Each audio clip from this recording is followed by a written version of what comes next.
There are a lot of choices we have to make. I think the setting position is one of those that's really true. You can do things a lot of different ways. There are a lot of different ways to teach the setting motion. Um, I can have my hands be frozen and set with my arm extension or my arm straightening. And that's a way that a lot of setters set, and they're good. There are a lot of setters that use their hands more, have less of a follow through, or they do both. And those are good ways to teach, and good ways to apply the skill to the game. I have to have a way for me that I teach. I think one of the most important things to have as part of what we teach in the game is this little hinge movement, and setters, when they set, it doesn't have to have a long range of motion. It can have a very short range of motion, but this little hinge movement, I think, is really important to add to the setter's game in all the situations and locations and positions they get put in on the court, for them to be able to do what they want to do. In other words, the bottom line way of saying that is you can limit how good you can be by having the way that you do something not fit with the strategy or the moments you get put in. And we want to eliminate those for setters. And so that's a choice coaches have to make. We have to make a choice about footwork. I've watched and listened to, I used to love listening to Dave DeGroot talk about the footwork for setters, because he was so committed to it, so good, and the result was so effective. But I liked eventually teaching it slightly different than that for reasons that I had. And I think the game has changed enough now that we have to think about where we put setters on the court at home base and where we train the most reps, because there are so many different sets they have to set. But in offenses, we have to pick sets that are the most important. For me, the ball that's, let's say, 8 to 12 feet off the net is going to occur over and over and over again. And that means that probably should be the set on the court, outside of just training what we're doing, which some of it isn't necessarily out on the court off passes or in games. It's specific training. Do we do enough training from the 8-foot line to the 12-foot line? I mean, that's a question that every coach has to ask. Why is that so important? Because in almost every one system, that location is probably where a target is for digging or passing really tough balls. You can't take the risk of passing them that tight, so you have to pass a little bit off the net. But when you get out to there, in most offenses, you're taken out of system, at least to some degree. And eventually what that means is you're going to set your outside hitter to the left pin. And that is the set you have to be the most accurate at. And I don't think that was the case 15, 10, 20 years ago. We used to train almost exclusively, or lots, a very high percentage, on the net, so that those in-system moments, we had a technique we could use, a thought process maybe that we had, and the execution of the set, so that it repeated itself, so our offense was connected.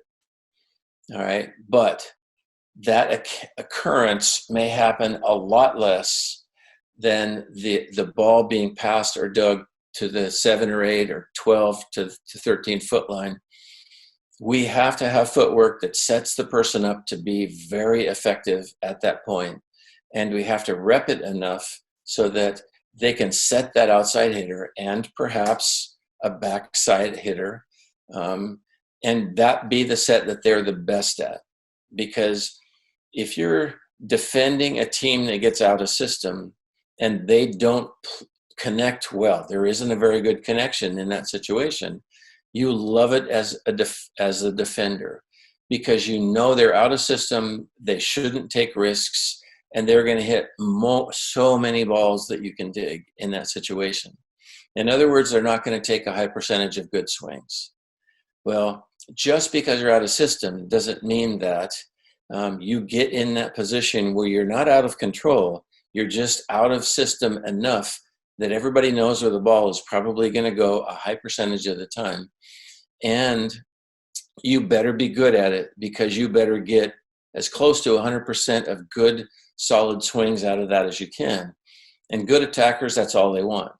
Make it so that I can get a swing, get it in the rhythm with my approach, get it in a location for me, whether I'm the hitter that needs it tighter so I can tool more, or I can hit shots more, or I'm the person that's off a little bit more and I'm just swinging at the court with great velocity because that's who I am. So footwork to do that and how we actually set that ball, I think, is critical in terms of the setter's brain functioning at that point, and in terms of how connected we are with our hitters. I think another thing that you have to decide at some age with a setter when you're training them is how they are deceptive.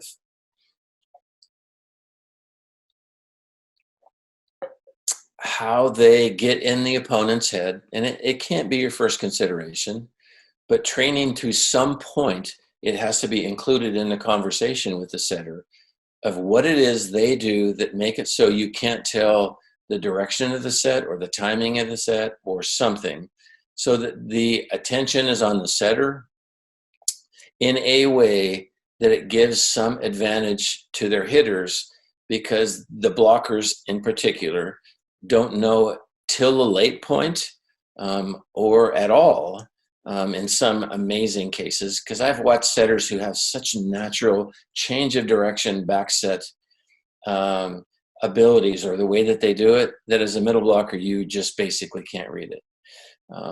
I've watched a setter who held the ball to the point that it could have been a throw, but the control that she had and the timing that she had absolutely held the block. Total advantage, even out of system.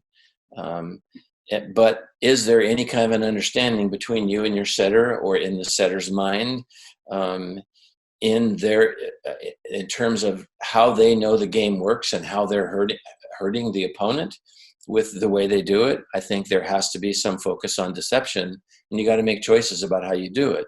I don't think that a typical 14 under team or freshman team in high school, that's necessarily what you're trying to do. But it does come in stages. But that's why the foundation being laid in a way that allows that to happen. So it's, I don't believe that the eyes follow the ball the same all the time. When you set a front set, you see it coming, you see it going, and that affects how you do it. When you see a back set, I don't think you should watch it go. I think back setting is a feel. That you do enough reps, this is how it is. I don't even have to look at what I'm doing. And so when I'm train the setter to keep their forehead in the hut, in the set to the left antenna or that side of the court when they're back setting, and turn and cover and look at the ball, rather than slowly as they go, letting their head fade into and then watching the ball as the ball goes. I don't think that's a good way to train deception later on. So you got to have them have awareness of what their body parts are doing, so that when they're young, when they're 14, I've been trying to help my granddaughter learn this for lots of years, and she's a 14 and under right now. Of that, one of the things you do if you're going to be good is you keep your forehead in the front set, unless you're trying to deceive by someone by showing them the back set and setting front, which is pretty advanced. But having an awareness of what they're doing, and figuring out how they can be deceptive. Finding out what your setter knows about the game in terms of attacking. I believe that setters who set a 5-1 need to understand attacking. They have to attack. There are moments where the best choice for your team is for the setter to attack, and everybody knows it, because it's, if you can get the other team to have to focus on you as a setter, on good passes, in system passes, not just forget you and only focus on the 2 or 3 hitters that are there, but be able to attack. I think it's a huge part of the offense, and it is part of that connectivity between all the players of what's going to happen. Like when a slide hitter, and you're in a 2-hitter situation, and there's a slide hitter going behind, right? There are people already in motion. There are people that their attention is drawn to that slide hitter, and that can be a perfect time to dump to the middle of the court. When you're moving forward to set, anytime you're moving more than a foot or two, the middle blocker who's going to go with you in most cases, when they release and begin to go, and you attack back to the middle of the court over your shoulder, if they're moving, they can't jump while they're moving, and it's hard for them to time it right. And it's a change of direction. So them understanding the situations of when to attack, the timing of when to attack, where the set has to be or the pass has to be for their set to be in connection and connected. I think it's just real positive for everyone. So a lot of times, I think a lot of setters get left out of what they see when they're attacking, or when they're going to have to attack. And it's not something you can just say, come on, take a look. The first thing they have to do is, like everybody else in the game, in order to read, you have to take your eye off the ball almost all the time. As a hitter, as a blocker, you have to see physical things occurring that give you information to make choices. And so part of setter training, as you go up, which has to be ramped up, they do more and more, has to be getting them to take their eye off the ball and feel what it's like when they're not looking at it the whole time, because it's like this huge security blanket that's flying around that I feel secure when I'm watching it. But it's amazing to take your eye off the ball and look to the other side of the court, look back to the ball and know that you're just as good or better, and it's giving me information. Setters have to begin seeing before the play even starts. But if I'm going in to set an in-system ball and my middle hitter falls down and I set her a 1, that's a hint that you're not seeing, because I can look at the ball and I can see in my peripheral vision, in my world vision. I think it's called specific vision when I'm looking at the ball, and it's world vision when I'm looking at the ball and seeing the world behind it.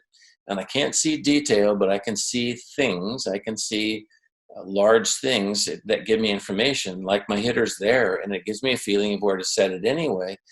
But you have to put them in situations to get them to see things. Then their brain begins, if you don't have reps in your head of when you see things, what it means to you, then you can't apply it.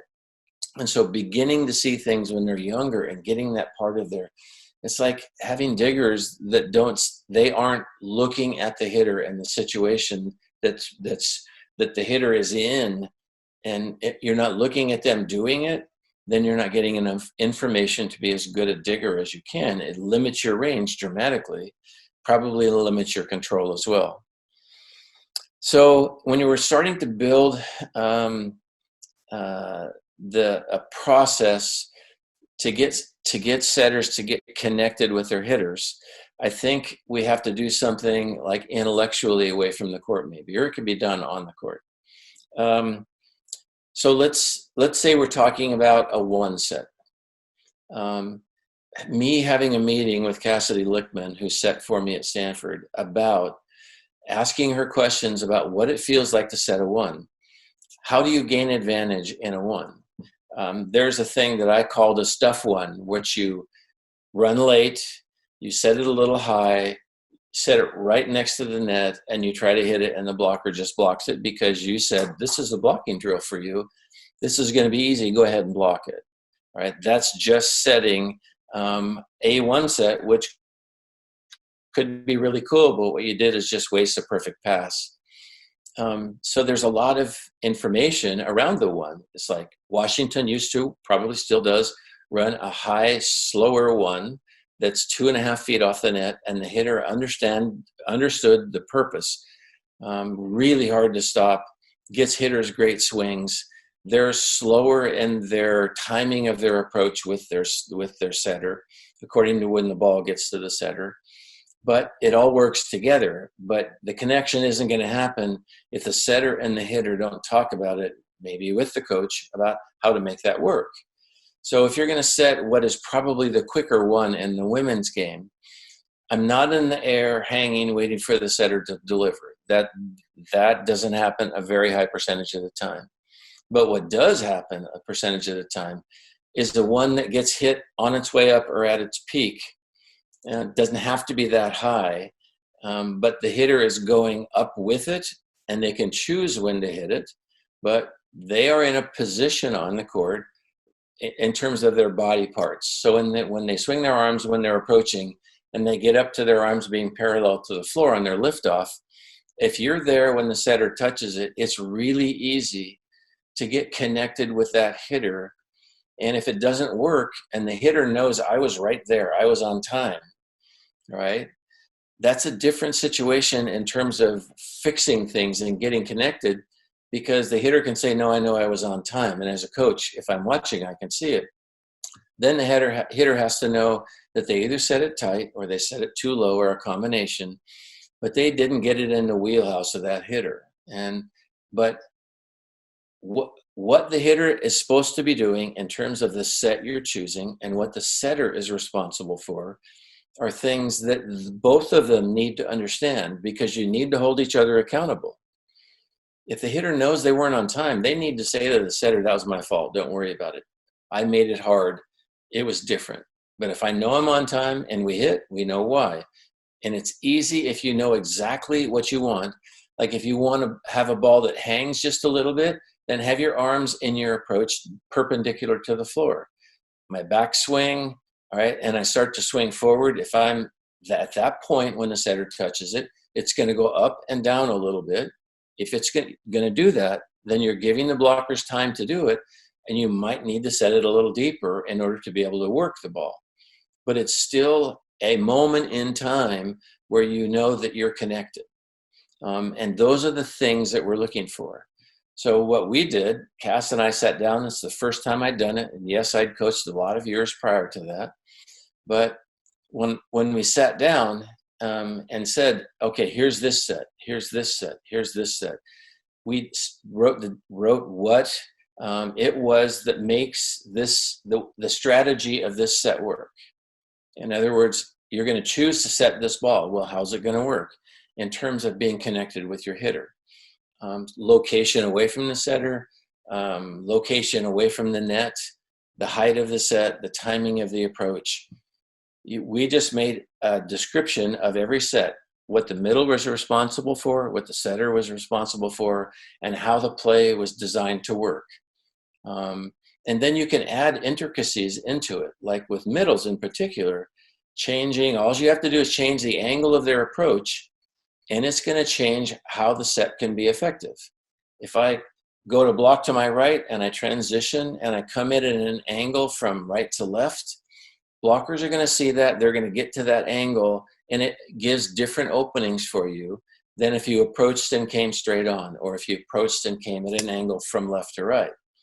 All right, well, middles and setters need to understand that if they're going to have a very high connectivity. All right, part of the mistake we made in doing this is not recognizing well enough or early enough in my coaching career the difference between being in system and out of system. The descriptions we'd made with Cass were almost all out in system descriptions of this is how the play works. This is your responsibility. This is mine. Out of system, we should have had another list we made. Exactly. You could still run the one. It's just going to change timing, but here's exactly how we're trying to do it, and have it happen intellectually on paper or at a whiteboard where you're actually drawing it up, writing it out, and saying, this is my job, this is your job. Then everybody knows what they're working on all the time. In system situations, out of system situations are growing and growing in different ways. The out of system part is really growing in importance because most teams are being taken out of system more often because serving is getting better than it ever has at all levels. Attackers' abilities and offenses are getting better, making blocking more difficult. And it's making other parts of the game more difficult as well. Controlled digs. It's one thing to control a ball and have it be a rescue. It's another thing to control it in system. And as soon as the play happens, the offense should happen in sync that the players recognize this is different. The gray area, maybe the hard area, is 8 to 12 feet, where what do we do here? All right, if I get beyond this, it's really clear what we're doing. If I get close to the net, it's really clear what we're doing. But we have to have those understandings in order to have a high level of connectivity in system and out of system. Now, one of the things I think is really important is getting to the point where you're choosing or discussing and making choices about how the setter's brain actually functions, their decision-making process. All right, so when does it start? Well, it starts when you scout. As a setter, watching and understanding the other team's rotations, their defense, floor defense, their blockers, where the weaknesses are, how you take advantage of them, and how that plays into the decisions you make on the court.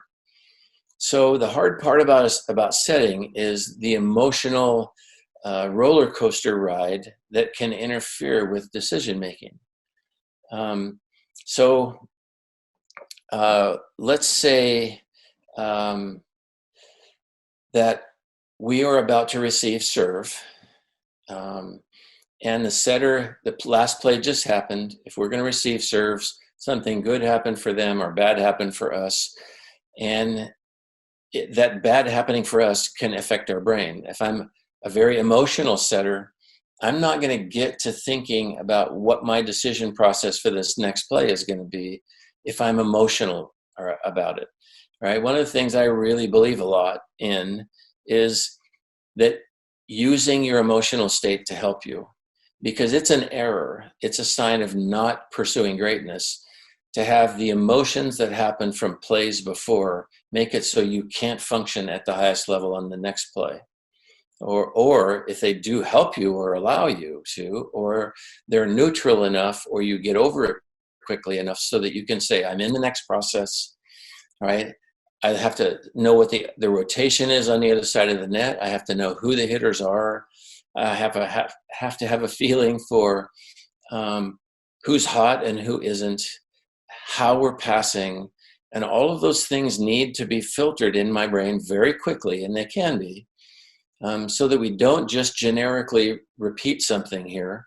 We have to at least say, all right, here's why I'm choosing this set. So there are all kinds of times in practice where a play had happened and I'd stop playing and go, okay, Maddie Bug, who set for me for 4 years, why did you choose that? What went through your head? Right? This is really critical in terms of getting connected in the offense, because one of the things that makes the offense work in a wrong, unconnected way is the sets that your setter chooses. And so for lots of years, not every team, but lots of teams, we did that for the setter on our team, knowing that they're just learning how to do this, or they're too emotional to be able to do it right now, or we've tested it and we have results on paper of analyzing it that it isn't working well enough. And so we actually took it out of their hands and said they had to look to the bench. They had to, in fact, for me, it was really fun. My last season as a coach, Cassidy Lichtman sat just to my left, and her whole job was giving the setter help on what we should choose next. All right. She was a setter. She's very analytical. She didn't actually do it as much in a very strict rote way as I would have done it, and it probably helped. It made it work better. But her job was to have data on paper, to feel for what was happening and know what the setter felt like, and say, this is what I think you should do. And we'd have hand signals to call what combination of sets we should run, and maybe even who we should set. And the whole idea is get the setter a chance to be in the moment, all right? Get some information that said, we're doing this for you, and you might have already concluded this, but we're helping you, and we're saying, we think you should think about doing this right now. And then they could choose to do that or not. Obviously, it's their game to run, but we're trying to give them information about the game that will help them make the choices they need to. This is a very hard process to go through. Melanie Beckenauer Heller, who sat for me at UOP, she went through this in a very distinct way, even with a sports psychologist on our staff at the time. of how she could get her brain to get through as many steps as she needed to get through. And even to the point of her thinking about what I should do to make the defense think I'm not going to do this thing that I want to do. In other words, add program deception into the game. She was great at it, and it changed our team. And when she applied it, I mean, she actually did it at a very high level. So we need to get through that process for the setter to know what they're doing and making the choices we want them to make. So if, let's say that I want to get this, let's go back for a moment. I want to take advantage of the setter and what their feelings are that will help our connectivity. How do I get the setter not to look at the ball? Well, the first one is toss them a ball and watch their eyes, and you'll watch that their eyes never leave the ball. That's 10 feet apart. To me, that's a sign they're not reading. Just to me, like it's a sign watching diggers when they're playing pepper. When they set a ball to their partner, their eyes watch the ball the whole time and they rarely watch the hitter. Well, this is a simple situation. You should be able to control your brain and your eyes enough, because you have to do it a lot of times where you know what you're doing for it to get in here, to be able to apply it, and you be comfortable with how you're applying it. So if I set a ball to my partner and she goes like this and she's going to tip a ball, if I'm not looking, I'm not going to react until the ball leaves her hand. All right, that's too late for most diggers. They're not physically good enough to cover enough court to be able to do that. They have to see the hitter get to this position and be ready to move as soon as they see them do that. All right, so the same thing applies for a setter. When I start tossing balls to the setter, if I watch and their eyes never leave the ball, more than likely their eyes will never leave the ball in a game, and or their eyes will never, in a world vision sense, see and feel the things happening around them. So part of the time when we're training, I have to toss a ball to them and have them look away from the ball. They don't have to look away like this. They can look away in their world vision, but at least their eyes aren't unseeing of anything. So a lot of times I would walk up next to them and someone else is tossing balls, and I would show them signs that they had to read and see things. All right. Or we'd put them on the court, toss some balls, and have a coach as a hitter go to a place on the court, all right, and have the setter have to call it out, just like you might do that with a blocker in the drill as well. Look at the setter when they're setting the ball, but see where hitters are coming from in their world vision. Well, we have to train the setter's world vision too. Toss balls, get them to close their eyes and set it just before it gets to them, so they get a feeling I can do this. Toss balls, get them to look away or see other things. Toss balls to them and have them look at their hand and set. All right, not look at the ball even as the setting motion works. It's really hard to do. Toss some balls and look at the ceiling and see their hands in the foreground and be able to set. That one's a little bit easier. But we have to train their eyes to work with their brain in order for them to actually get closer to maxing out the ways that they can connect with their hitters. Okay, the next thing for me is getting into how you actually train the setter in situations. We just talked for a minute about setter-only repetitions. There are lots of setter-only drills that I see, and in my career, I did too many of them. In some ways, they were good, but in other ways, they weren't good enough. That we could have taken it to the next level. Like my last year as a coach, we had a freshman setter, Jenna Gray, who is extraordinary. We had reps. We had to toss balls to her. She had to do the different sets. And Inky came in one day and said, can I work on blocking? And sure. And so we didn't pay any attention to her. Our setter just set. And we had a blocker on the other side watching her set, having to go the right direction, learning how to read and get enough reps in her head to know what it meant. And pretty soon, Inky got so that she could read Jenna, at least that's the way I remember it. Sorry, Jenna, at least part of the time. And so those aren't player-only reps. we don't need as many player only reps as I originally felt or enacted in practice, put into practice. I think you can come up with a lot of different situations that aren't one player drills, one skill drills, that you get their brain thinking and you get their eyes working if you add other things in. That's why training in the game is so important. I mean, so a huge percentage of the repetitions we do in training setters has to be in the game. And we also have to help them categorize those things that they're seeing, so they're understanding why what's happening is happening. It's like, why are they always on my back set? Well, just watch the film. Your head's going back really early, your body is starting to arch, and if I were the other team's middle blocker, I'd go there before you set it too. I mean, we have to add other things into the game to train the setter's ability to feel and sense and think and see, in order to get our offense to be as good as it can be and for everything to be as connected as it can be. So adding more game situations in, but with the focus being on the setter. Like when you scrimmage in practice, the whole team doesn't need to know this, but you can tell the setter, all right, all I'm going to watch is you doing this. I'm going to watch whether you get to a point on the court when you go use your footwork so that the ball isn't working you, you're working the ball, right? You could have got there, you didn't, but yeah, it made you face the back set and you set the back set when you came off the net. That's just not good enough if you want to be really good, right? This is so much fun, all right, to get into, and there's so many layers of it, and we have to know what we're setting the goals on for them as setters go and grow and develop in other areas other than the physical training parts of it, and we have to combine them together. And when we do that, it makes the players have so much fun in the game because it's challenging them in a lot of different ways.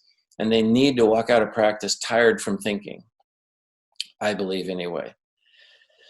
Okay, well today, I know I probably talked too fast. There's a lot of material to get into, but the idea was to get all of us thinking a little bit more in terms of other things than just how we touch the ball or how we move our feet when we're training setters. To work what you see, what you feel, what you sense, what you know into the game, and have the hitter and the coach and the setters talk about what they all know about this situation to make it so that we're connected and we give ourselves a better chance to have the play work exactly the way we want. Nothing more frustrating than to have the pass that you want, the hitter there, and the setter and the hitter not be able to connect. Those plays just aren't that hard, really, once you get into them. They're just fun to practice. So practice some more. I think we'll all be better off if we kind of get into our setter's brain a little bit and begin to work on connectivity. So thanks to everyone. Be safe. Have fun playing and training. Bye.